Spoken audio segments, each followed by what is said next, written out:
omoske Japheth Nyakundi nigo aigirire serikali yobomo gose broad-based government asebo igo mochiri abamirire abe serikali okwana korwa county ya Migori ime ya Nyatike Nyakundi nigo aigirira igetambukiro kyo moskera ira gyokobwatana no moske osekyo gukora chingwana ne serikali ya kira chingaki buna chire yamo yogotoria ensi ya Kenya na kwaneke buna ensi ya Kenya teburigo soa asichivura boru chinde chionsi. Nyinyi pekee ndio mnajua kutupa mawe. Situachie pia wale watupe mawe. Tuone wanajua kama wanajua kutupa mawe kutushinda.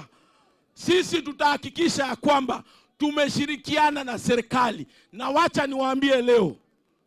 Sababu kubwa ile rais anapigwa vita wakiwa na Raila Amolo Odinga na Profesa Kithure Kindiki ni kwa sababu wamesema Kenya hii lazima kukue na usawa. Vile Maragwa barabara inatengenezwa ndivyo barabara itatengenezwa hapa Nyatike. Vile soko inajengwa kule Kiambu ndivyo soko itajengwa hapa Nyatike. Vile mashule zitajengwa kule Kiambu na Murang'a ndivyo mashule zitajengwa hapa. Vile walimu wanaandikwa kule ndivyo walimu wataandikwa hapa. Vile askari wanaenda kuandikwa kule ndivyo askari wataandikwa hapa. Hiyo ni sawa si sawa? Hiyo ni sawa si sawa? Hiyo ndio vita kubwa. Na mimi wacha niwaambie watu wa Luo Nyanza na watu ya Nyanza. Mimi nataka kushukuru Raila Odinga kwa sababu Kenya hii wakati kuna shida mtu peke yake anakuja na anafikiria maneno ya Kenya ni baba Raila Amolo Odinga. Wakati wa Kenyatta wakati kulikuwa na shida baba yake alitusaidia.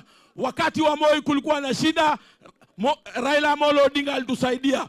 2007 Kibaki wakati kulikuwa na shida mtu tulililia ni nani? Raila Amolo Odinga. Wakati wa Uhuru wakati kulikuwa na shida mtu alitusaidia ni nani? Raila Amolo Odinga. Juzi wakati mkabila mmoja alikuwa anataka kugeuza serikali mtu alikuja kutusaidia ni nani? Mtu alitusaidia ni nani? Si ni baba alikuja kutusaidia? Kwa hivyo sisi lazima tumuheshimu baba na lazima tushikilie baba kama watu ya Nyanza kwa sababu yeye ndiye tunaye ambaye si Chavuto kiresaika emeronge bire nainye emerongene nainye igure chinsa ibire chabona botko